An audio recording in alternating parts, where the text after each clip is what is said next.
हमारा वतन सबसे तेज, सबसे अमीर। पूरे राजस्थान प्रदेश में लंपी वायरस ने गोवंश को अपनी जकड़न में ले लिया है और जैसे कोरोना में प्रॉब्लम हुई थी वैसे ही गायों के लिए प्रॉब्लम हो रही है।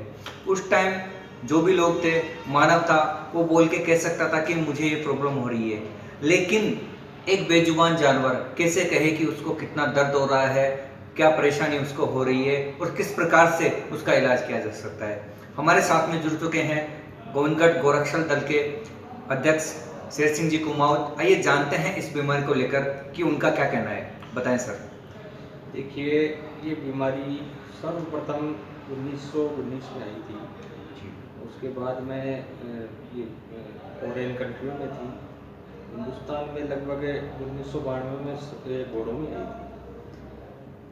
तब इसका इतना वैश्विक रूप नहीं देखा गया। अभी जो हालात हैं वो कोरोना से भी ज़्यादा बेहतर होते हैं गायों के लिए। चिंता का विषय यह है कि दूध नहीं मिलेगा तो नकली दूध और उससे होने वाले नुकसान से आम आदमी आज नहीं आगामी टाइम में कैंसर, टीबी, हार्ट अटैक जैसी बीमारियों से जूझना पड़ेगा। सरकार से जो उम्मीदें की जा सकती है तो सरकार इस मामले में बहुत पीछे है।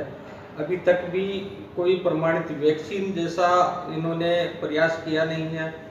गौशालाओं के हालात ये है, 6 महीने से उनको अनुदान नहीं मिला है। अनुदान में भी जो राशि दे रहे हैं वो छोटे बछड़े की 20 रुपये प्रतिदिन और बड़ी गाय के हैं 40 रुपये। आज इस महंगाई के दौर में एक गाय पे लगभग 100 से 125 रुपये प्रतिदिन का खर्चा आ रहा है। साथ में इनके इलाज के लिए दवाइयों का बोझ।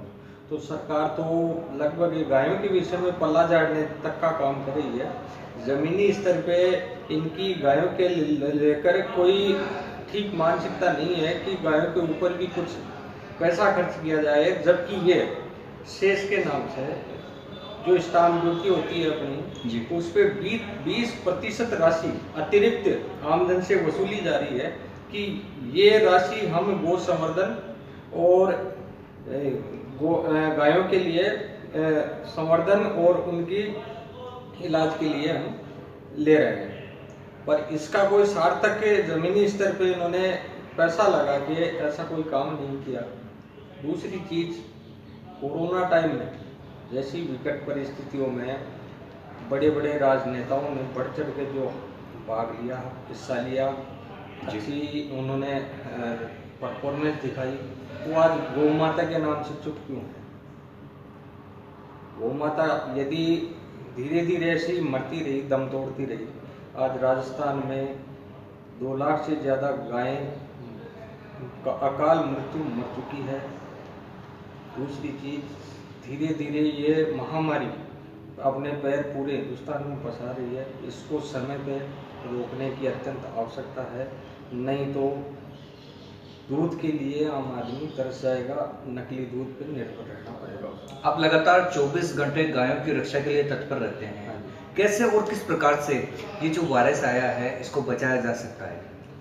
ये वायरस वायरल यानी कि हवा और मच्छर और मक्खियों के माध्यम से एक से दूसरे जानवरों में फैलता है। जरूरी नहीं कि गायों में, गायों का जो मृत्यु दर है वो अधिक है, बाकी ये भेड़ बकरियों में, भैंसों में भी है और इनमें ऊंट और घोड़ों में भी है जी। अब इसकी रोकथाम के लिए सरकार को तत्काल प्रभाव से वैक्सीन पे काम करना चाहिए। इसके अलावा और भी कई दवाइयाँ हैं और भी कई उपाय होंगे। इसके लिए अभी जो लंपी वायरस से जो ग्रसित गायें हैं उन पे अभी वैक्सीन कारगर सिद्ध नहीं होगी। ये समय से पहले जैसे गोटा वैक्सीन कुछ हद तक इस पे काम कर पाई है, पर वो अभी अवेलेबल नहीं है, कहीं भी नहीं है। तो आयुर्वेद के स्तर पे गायों के इलाज के लिए काफ़ी लोग प्रयासरत है। गोरक्षक दल भी इस मुहिम को लेके अपने स्थानीय विधायक श्री रामलाल जी ने अपने कार्यकर्ताओं के साथ मिलकर आयुर्वेदिक काढ़ा बना के अपने तहसील स्तर पर विभिन्न गौशालाओं और जो पशुपालक हैं उनको आह्वान करते हुए कि कैसे भी जीवों को जमीन पे काम करते हुए इनको बचाया जा सके।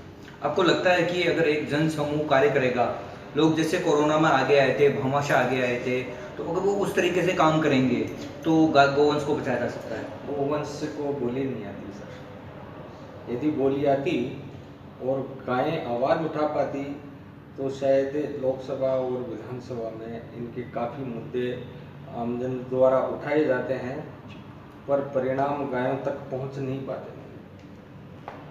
अभी क्या कहना चाहेंगे कि भामाशाह वगैरह हैं वो आगे आए हैं? भामाशाह वगैरह आगे आए और अपने स्तर पे इनकी दवाइयों के ऊपर आयुर्वेदिक जैसे लड्डू बनाए जा रहे हैं, उसमें ज़्यादा कुछ बड़ा खर्चा नहीं है मेरे को लगता है साहब। बाकी कुछ राशि में ही काफ़ी सारी गायों को उपचार दिया जा सकता है। उसमें सामग्रियों से ज़्यादा तो थोड़ी मेहनत ज़्यादा लग जाती है उनको खिलाने की। वो एक सेवा का रूप है। आप गाय को रोटी देने का नाम लेते हो, उसकी जगह आप एक लड्डू ले जाके देते तो उसको काफ़ी हद तक रिलीफ मिलेगी। कुछ लोगों की भ्रांतियाँ हैं कि लंपी वायरस से ये वायरस कहीं अपने में नहीं आ जाए, इस कारण भी सेवा से दूर है जी। जब कोरोना जैसी महामारी में भामाशाहों ने और जो सोशल वर्कर थे उन्होंने इतना अच्छा काम किया और रिजल्ट आपके सामने है कि इस पे नियंत्रण पाने में सक्षम रहे, सफल रहे। तो लंपी वायरस इंसानों में नहीं आ रहा। अभी एक भी केस पूरे हिंदुस्तान में ऐसा नहीं है कि गायों और अन्य जीवों से इंसानों में अभी तक लंपी का कोई केस नहीं है। घबराने की जरूरत नहीं है। जैसे पहले जीवों के प्रति दया रखे, हम उनकी सेवा में लगे हुए थे, उसी क्रम को आगे निरंतर बनाए रखें, तभी इन जीवों को बचाया जा सकता है। अभी गोरक्षक दल के द्वारा लंपी वायरस से गोवंश को बचाने के लिए क्या क्या कार्यक्रम अभी तक कर चुका है? लंपी वायरस से बचाने के लिए गोरक्षक दल ने काढ़ा तैयार किया है। लगभग 10,000 डोज हमने तैयार की। उसको आसपास की 6-7 गौशालाओं में हमने कार्टून में पैक करके उनको दिया है। और जो लावारिस गायें हैं जो सड़क पे आवारा घूम रही है, जिनका कोई मालिक या धोरदणी नहीं है, उन गायों को चिन्हित करके जो लंपी पेशेंट है, हम उनको प्रॉपर सुबह शाम ये आयुर्वेदिक जो डोज तैयार की है वो दे के और ठीक किया जा रहा है। इसमें हमें 90 से 95% सफलता भी मिली। लंपी बीमारी को लेकर आप क्या जनता को संदेश देना चाहते हैं, क्या कहना चाहते हैं उनसे?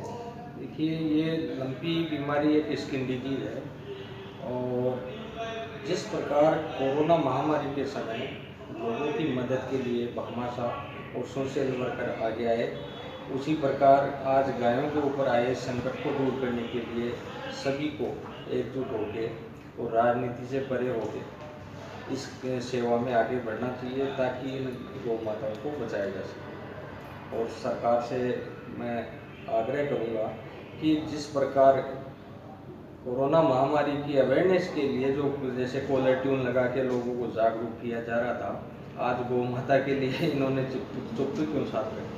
ये थे गोरक्षक दल के अध्यक्ष शेर सिंह जी कुमावत, जो कह रहे हैं कि भामाशाहों को आगे आना चाहिए और सरकार को भी चाहिए कि जिस प्रकार से कोरोना के टाइम में कॉलर ट्यून मोबाइल में लगाई गई थी, उसी प्रकार से कॉलर ट्यून लगाई जाए और लोगों को जागरूक किया जाए और प्रेरित किया जाए कि कैसे और किस प्रकार से गोवंश को बचाया जा सकता है। और खबरों के लिए बने रहिए हमारे चैनल के साथ।